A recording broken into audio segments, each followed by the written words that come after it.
Hello everyone, welcome to Camp Point and today our chapter is Equilibrium which is a chapter of class 11 और ये class 11th का NCERT का chapter number 7 है। आज हम इसका लेक्चर फर्स्ट डिस्कस करेंगे। नाउ सबसे पहले डिस्कस करते हैं व्हाट इज इक्विलिब्रियम। इक्विलिब्रियम क्या होता है और we can say that a dynamic equilibrium और अ केमिकल इक्विलिब्रियम क्या होता है। When reactant in a closed vessel at a particular temperature react to give a product, the concentration of reactant keep on decreasing while the product keep on increasing. Sometime after there is no change in concentration of either of reactant and product, this state of system is known as dynamic equilibrium. क्या कहा गया है कि जब हम reactant से किसकी formation करते हैं, प्रोडक्ट की फॉर्मेशन करते हैं इन अ क्लोज वेसल, वेसल जो होगा वो क्लोज्ड होगा, तो रिएक्टेंट क्या करेगा, स्टार्टिंग में रिएक्टेंट की कंसंट्रेशन कितनी होगी, सपोज करो 100 और प्रोडक्ट कितना होगा 0 होगा। एक टाइम के बाद ऐसा होगा कि कुछ रिएक्टेंट क्या हो चुका होगा, कंज्यूम हो चुका होगा। मान लीजिए अगर ये x कंज्यूम हुआ तो ये क्या आ जाएगा 100 माइनस x हो जाएगा और ये कितना फॉर्म हो जाएगा x फॉर्म हो जाएगा। ठीक है, तो क्या होगा कुछ टाइम के बाद जब रिएक्टेंट की कंसंट्रेशन क्या होने लगेगी, कम होने लगेगी और प्रोडक्ट की कंसंट्रेशन क्या होगी, इंक्रीज होने लगेगी। बट कुछ एक टाइम ऐसा आएगा आफ्टर सम टाइम जो रिएक्टेंट और प्रोडक्ट की कंसंट्रेशन है वो कैसी हो जाएगी, कांस्टेंट हो जाएगी। ना तो रिएक्टेंट की कंसंट्रेशन इंक्रीज होगी ना ही प्रोडक्ट की कंसंट्रेशन इंक्रीज और डिक्रीज होगी। इसी स्टेट को हम क्या कहते हैं, डायनामिक इक्विलिब्रियम कहते हैं। The rate of forward reaction is equal to rate of reverse reaction. What is equilibrium mixture? The mixture of reactant and product in the equilibrium state is known as equilibrium mixture. जो reactant और product होंगे equilibrium state में, उसी mixture को हम क्या कहेंगे, equilibrium mixture कहेंगे। अब एक डायग्राम की हेल्प से समझते हैं that what is chemical equilibrium. सबसे पहले देखिए वी हैव अ घर, हमने उसमें हम वाटर फिल कर रहे हैं एक टैप से। तो जो हमने टैप को ऑन किया तो वाटर वहां पे फिल हो रहा है। फिर हमने उसमें उस बीकर में हमने एक और टैप लगाई हुई है जिसका लेवल थोड़ा सा अबोव है। तो सबसे पहले क्या होगा, ये पानी फिल होता रहेगा। जब ये पानी फिल होने लगा तो हमने क्या किया, इस टैप को भी क्या कर दिया, ऑन कर दिया। अब यहाँ पे जब पानी फिल हो रहा है वो यहाँ से क्या कर रहा है, अब निकल भी रहा है। इसका मतलब जो लेवल है इस बीकर का वो क्या रहा, कांस्टेंट रहा। बट पानी ऐड तो हो रहा है लेकिन जितना पानी ऐड हो रहा है वो यहाँ से क्या हो रहा है, निकल भी रहा है। तो जो कंसंट्रेशन है किसकी, बीकर में वाटर की, वो क्या रही, सेम है वो तो। बट रिएक्शन हमें होती हुई दिखाई दे रही है, हम पानी ऐड भी कर रहे हैं और हम पानी निकाल भी रहे हैं, but the concentration is constant. Concentration जो है वो क्या है, कांस्टेंट है। फॉरवर्ड रिएक्शन भी है, बैकवर्ड रिएक्शन भी है, बट कंसंट्रेशन कांस्टेंट है। इसी चीज को हम क्या कहते हैं, केमिकल इक्विलिब्रियम कहते हैं। और we can say that this equilibrium is called dynamic. मतलब होता हुआ दिख रहा है, मोशन में है, फॉरवर्ड रिएक्शन भी है, बैकवर्ड रिएक्शन भी है, बट जो हमारी कंसंट्रेशन है वो कैसी है, कांस्टेंट है।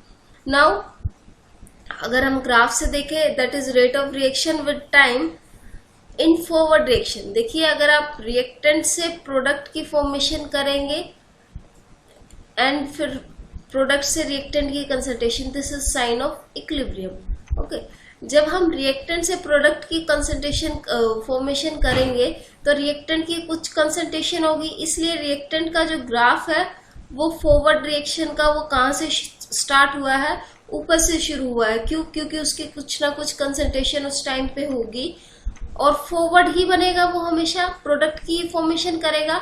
जब प्रोडक्ट रिएक्टेंट में चेंज होगा तो कौन सा होगा, बैकवर्ड रिएक्शन होगा।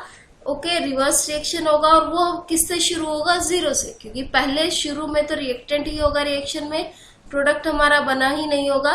तो प्रोडक्ट किससे शुरू होता है, 0 से, इसलिए रिवर्स रिएक्शन किससे शुरू है, 0 से, और फॉरवर्ड डायरेक्शन की कुछ वैल्यू है। अब रिएक्टेंट प्रोडक्ट में चेंज होगा तो रिएक्टेंट की कंसंट्रेशन क्या होगी, डिक्रीज होगी। अब प्रोडक्ट अगर बन रहा है तो प्रोडक्ट की कंसंट्रेशन क्या होगी, इंक्रीज होगी। एक टाइम ऐसा आएगा कि दोनों की रेट जो है वो कैसी हो जाएगी, इक्वल हो जाएगी। अब एक इस चीज को समझेंगे हम कि डायनामिक इक्विलिब्रियम या इक्विलिब्रियम में रिएक्टेंट और प्रोडक्ट की रेट जो है वो जरूरी नहीं क्या हो, इक्वल हो। वो क्या होनी जरूरी है, वो कांस्टेंट होनी जरूरी है। Equal is not necessary but constant is necessary. जैसे इसमें हमने कहा कि रेट जो है वो क्या रही, इक्वल रही। नेक्स्ट में देखिए, अमाउंट हमने कुछ लिया था, रिएक्टेंट हमारा डिक्रीज हो गया इस अमाउंट तक और प्रोडक्ट बन गया इस अमाउंट तक, ठीक है। बट चेंज, सपोज करो रिएक्टेंट से प्रोडक्ट फॉर्मेशन हो रही है, रिएक्टेंट बना, रिएक्टेंट जो कंज्यूम हुआ, सपोज करो रिएक्टेंट हमारे पास बचा 20%, ठीक है, और प्रोडक्ट हमारे पास बन गया 80%। अब ना तो इससे ज्यादा रिएक्टेंट प्रोडक्ट की फॉर्मेशन कर रहा है, ना ही इससे ज्यादा प्रोडक्ट बन रहा है, तो रेट जो है इनकी, अमाउंट जो है इनका इक्वल नहीं है बट कांस्टेंट है। No change in amount, amount में कोई चेंज नहीं हो रहा। So in dynamic equilibrium the rate will be constant, not necessary to be equal. Based on the extent of reaction proceed on each stage of equilibrium, they can classify into 3 groups। जो equilibrium है वो 3 groups में classify किया जा सकता है, मतलब 3 condition हो सकती है जिसके बेसिस पे हम इक्विलिब्रियम को मेजर कर सकते हैं। First condition is the reaction proceed almost completion and the concentration of reactant left negligible. मतलब जो रिएक्शन है रिएक्टेंट से प्रोडक्ट की वो क्या हो चुकी है, ऑलमोस्ट कंप्लीट हो चुकी है। अब रिएक्टेंट बचा ही थोड़ा सा है जो क्या नहीं हो रहा, जो कंज्यूम नहीं हो रहा। Next condition is the reaction in which the reactant remain unchange, only a small amount of product is form. बहुत थोड़ा सा अमाउंट ऑफ प्रोडक्ट ही बना है, बाकी का जितना भी रिएक्टेंट है वो कैसा है, अनचेंज है, वो प्रोडक्ट में चेंज हो ही नहीं रहा। Third condition will be the reactant in which the concentration of both reactant and product are comparable when the system is in equilibrium। Third condition क्या है कि रिएक्शन जिसमें कंसंट्रेशन ऑफ प्रोडक्ट और reactant की क्या रहेगी, कंपेरेबल रहेगी, उसमें भी जो सिस्टम है वो किस में रहेगा, इक्विलिब्रियम में रहेगा। नेक्स्ट एक सिस्टम होता है that is ionic equilibrium. What is ionic equilibrium? कभी कभी क्या होता है जो इक्विलिब्रियम है वो फिजिकल और केमिकल प्रोसेसेस को इन्वॉल्व करता है, बट उस इक्विलिब्रियम में क्या होती है, आयंस इन्वॉल्व होते हैं in aqueous process.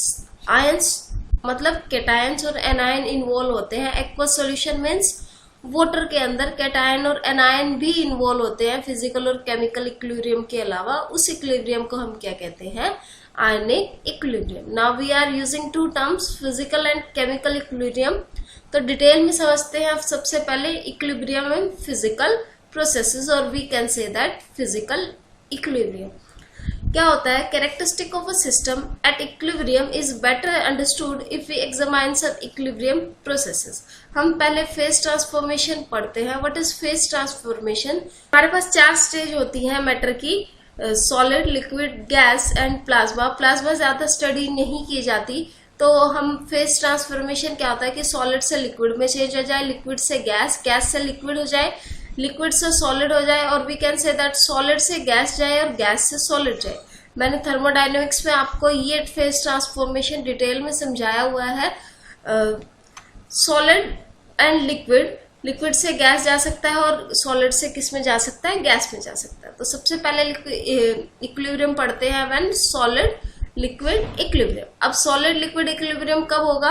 Water solid भी है और वाटर क्या है, लिक्विड भी है। हमारे पास यहाँ पे कॉनिकल फ्लास्क ली है, देखिए इस कॉनिकल फ्लास्क में वाटर भी है और कुछ अमाउंट हमने किसका ले लिया, सॉलिड का भी ले लिया, मतलब किसका ले लिया, आइस का भी ले लिया। हमने वाटर और आइस ले ली।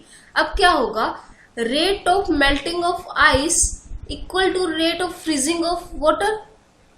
बिल्कुल करेक्ट है। अगर आपको पता हो तो जो वाटर है उसका फ्रीजिंग पॉइंट और मेल्टिंग पॉइंट क्या होता है, एक ही होता है, that is 0 degree Celsius. Water जो है 0 डिग्री सेल्सियस पे फ्रीज भी होता है और 0 डिग्री सेल्सियस पे क्या होता है, मेल्ट भी होता है। तो ये सिस्टम क्या हो जाएगा, डायनामिक हो जाएगा कि वो फ्रीज भी होगा और मेल्ट भी होगा। तो rate of melting of ice is equal to rate of freezing of ice. Both of the opposing process occurs simultaneously, या तो वो दोनों प्रोसेसेस मतलब आइस का बनना और आइस का टूटना और वी कैन से वाटर का बनना दोनों साइमल्टेनियसली हो सकते हैं, इसलिए इक्विलिब्रियम डायनामिक है। या फिर क्या हो सकता है, both processes occur at same rate so the amount of ice and water remain constant. या क्या हो सकता है, दोनों की रेट जो है वो क्या रही होगी, सेम रही होगी, जिसकी वजह से ये जो इक्विलिब्रियम है सॉलिड लिक्विड इक्विलिब्रियम ये क्या रहा होगा, इन डायनामिक इक्विलिब्रियम रहा होगा। नाउ लिक्विड वेपर इक्विलिब्रियम, अगर हम लिक्विड वेपर इक्विलिब्रियम की बात करें तो क्या लिक्विड H2O लिक्विड और H2O वेपर के बीच में क्या रहा होगा, एक इक्विलिब्रियम बना रहा होगा। यहाँ पे क्या होगा, rate of evaporation is equal to rate of condensation. When there is equilibrium between liquid and vapour is known as liquid vapour equilibrium. इसको हम एक पिक्चर की हेल्प से समझते हैं। देखिए यहाँ पे एक कंटेनर है, हमने उसको क्लोज कर दिया क्योंकि लिक्विब्रियम की सबसे पहली कंडीशन क्या है, हम उसको क्या करेंगे, क्लोज वेसल में लेंगे। हमने उसको क्लोज कर दिया तो यहाँ पे लिक्विड से जो वेपर बन रहे हैं, this process is known as evaporation. और ये वेपर फिर से क्या हो रहे हैं, कंडेंस भी हो रहे हैं। पहले देखिए इवेपोरेशन जो थी उसकी जो वैल्यू थी वो बहुत ज्यादा थी, मतलब इवेपोरेट बहुत ज्यादा हो रहे थे मॉलिक्यूल्स और कंडेंस बहुत कम हो रहे थे। बट एक स्टेज ऐसी आई कि इवेपोरेशन और कंडेंसेशन क्या रही, सेम रही। एक ही जितनी ज्यादा इवेपोरेशन हो रही थी उतनी क्या हो रही थी, कंडेंसेशन हो रही थी। इसी को हम क्या कहते थे, इसी को हम कह रहे हैं liquid vapour equilibrium. Now next equilibrium is solid vapour equilibrium. Vapour equilibrium, the equilibrium attained when solid sublime to vapor phase। जब solid किस में sublime होगा, vapor phase में sublime होगा, तो उसको हम क्या कहते हैं, solid vapor equilibrium कहते हैं। जैसे कि हम आयोडीन को एक वेसल में अगर प्लेस करते हैं तो आयोडीन कलर जो है अपीयर होता है उस बीकर में, और जो इंटेंसिटी है उस वायलेट कलर की वो टाइम के साथ इंक्रीज होती रहती है, बट एक टाइम के बाद वो क्या होती रहती है, कांस्टेंट होगी। फिर जो वो इवेपोरेट हुआ था आयोडीन, जिसकी वजह से वायलेट कलर आया था, वो फिर से किस में चेंज होना शुरू हो जाता है, सॉलिड में चेंज होना शुरू हो जाता है। I2 iodine solid converted into I2 vapor. So rate of sublimation of I2 to form vapor is equal to rate of condensation of I2 to give solid। देखिए इस पिक्चर में हम समझे, हमारे पास एक कंटेनर था। ये कंटेनर शुरू में जो था ये ऐसा वॉयलेट कलर का नहीं था,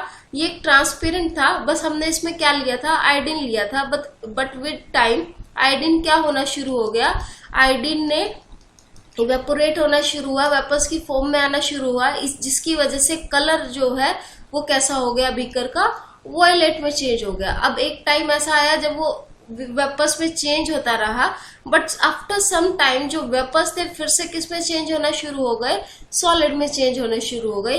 इसी को हम क्या कह रहे हैं, सॉलिड वेपर इक्विलिब्रियम कह रहे हैं। नेक्स्ट इक्विलिब्रियम हम नेक्स्ट क्लास में डिस्कस करेंगे। आई होप आपको यहाँ तक समझ आया होगा। अगर आपको आज का लेक्चर समझ आया तो इस वीडियो को लाइक करें और इस चैनल को सब्सक्राइब जरूर करें। Thank you, have a nice day.